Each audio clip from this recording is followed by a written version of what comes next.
Ohm per meter, I have 10 ohms.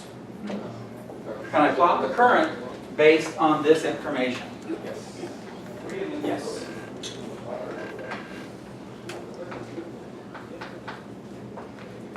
Well, what was that you said about ohms?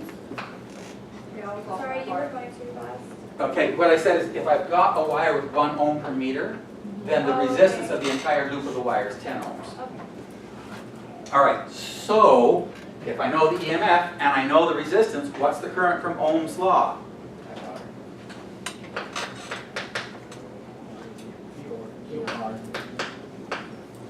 This is V. Even though it says epsilon, it's still really V, right? It's the voltage. So I have 3 volts divided by 10 gives me a current of 0.3 amps. Yes, or 300 milliamps. So what's going to happen is, yeah, we can argue this one too. Think for a second.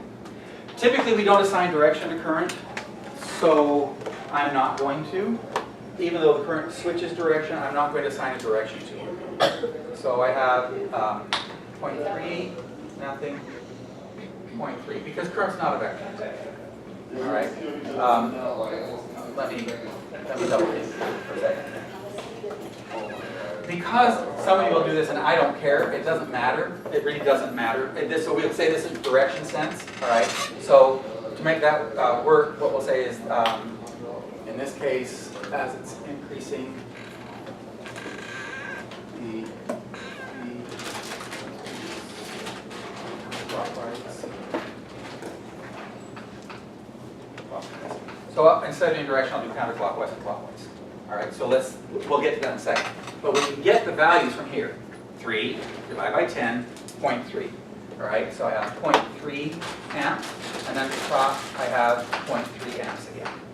Because I just take the 3 and divide by the 10. Let me explain what I'm doing here. How do I find the direction this current actually goes? So let's take our wire and bring it in.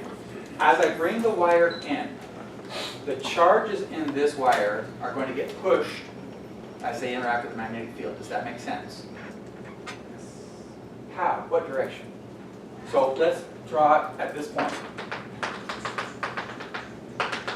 So it's on its way in. I'm looking at this piece of the wire right now as it's moving in to this direction. What's the force on the positive charges in that wire? Up, right? So we're going to get a push up on the positive charges, which means it's going to send them in a current going in a counterclockwise direction. So that's why I was saying at the beginning, I'm going to have a counterclockwise flow. Talk to me. Tomas.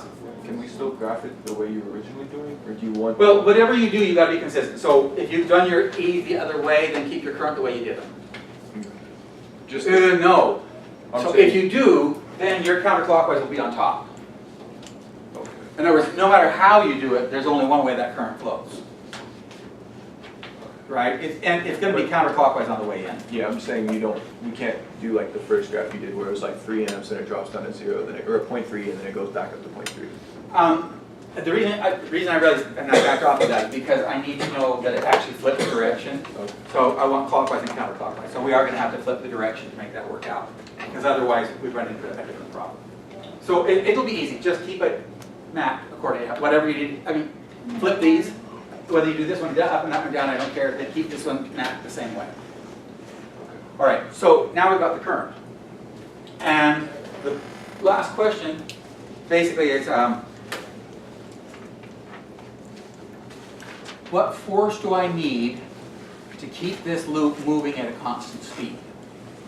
All right, so the question is, and we already did this before, as I'm pulling this here, we're going to imagine that there isn't any gravity, right? So this is coming along, I pull it. Does it take any force, once I get this going at this speed of 3 meters per second, does it take any force to keep it moving at constant speed?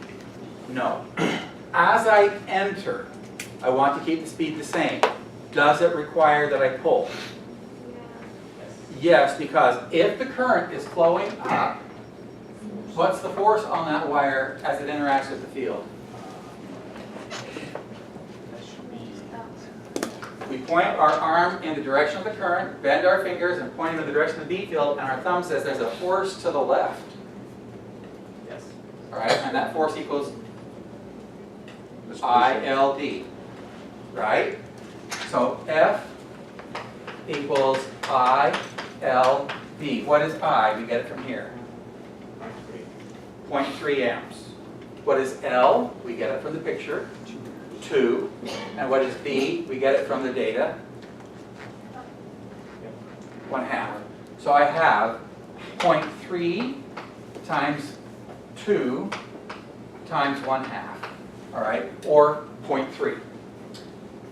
Why is it 2? Because the length of the wire is 2. Oh. Right? Now, why am I not taking into account the top wire and the bottom wire? I mean, I've got this whole thing. Why am I only looking at what's going on here? They cancel out. Because they cancel out. One's going to be up, one's going to be down. They're going to cancel. So the top and the bottom ones are going to cancel out. Only the leading one's going to give me a net force. Okay, so I have to literally pull it in with a constant force of 0.3. To indicate that I have to pull it, I should make it positive because that indicates to the right, correct? So I have 0.3 newtons. So I have the force pulling. When I get all the way in, do I need a force to keep it moving at constant speed? But that would mean current though, so that would be no. There'd be no, because current quits flowing. Why? Because there, no change in flux. Because there's no change in flux. So the current quits flowing when it's all the way in. And we can see that from my current graph, so I don't have to overthink it. There's no current there. And then on the way out, does it want to come out and I have to push it, or do I have to pull it out? So we come to this side, all right, and we're looking again at this wire. So the current is flowing what direction now? Kid? Oh, you're figuring it out. I thought it was a question. So first ask yourself this question. Is it increasing or decreasing in the flux? And do we want to fight it or enhance it? Right? So the flux is this way, and I want to keep it that way, so I make my current flow this way, correct? And that means that I've got a current up, but that's exactly what I had going on over here. If the current's up, I've got to force backwards. So I've got to pull it back out. You mean, oh, okay.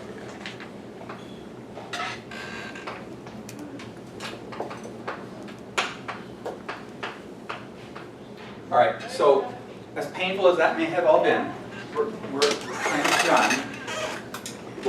I'll answer as many questions as I can for now before you go home and commit suicide.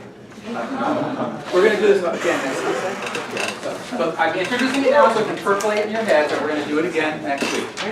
All right, but so, you guys, we've got a couple minutes. Questions on any of this as we're going? Yes? So why did you take the negative into account and things like that? By doing all of this, Because take that into account I hadn't thought all the way through. If I don't do it, then I have to do a lot of patchwork to make it clear that the current changes direction from clockwise to counterclockwise.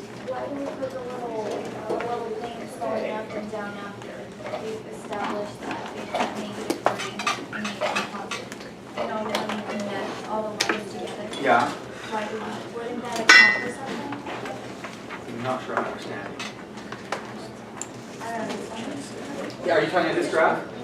So I have a negative current, then no current, then Yeah, positive. so when you said and no current, why do we put that little, the and? Okay, why do I draw this line? The line that goes like that. Oh, this one, no, because the current doesn't instantly stop, so that line's not really vertical. What really it is, if I were to emphasize that, is this and this. And that's because there's no sharp There's no sharp marks. Okay. Yeah, no, that's a good call. All right, so anybody else have questions on that?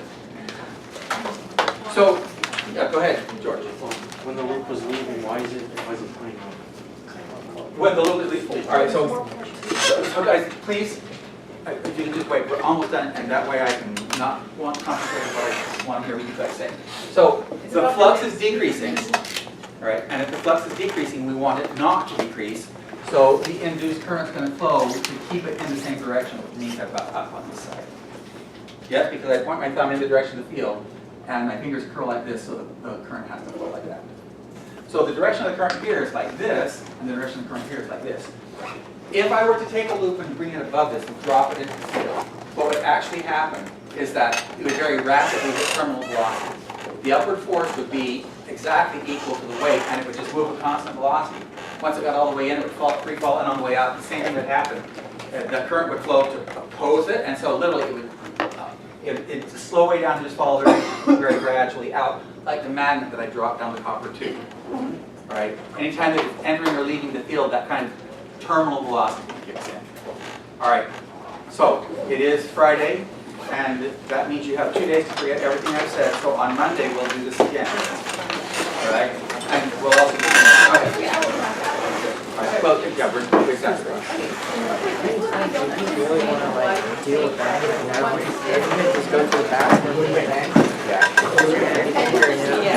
And I want, Huh? so I make myself there. So, Yeah, like this.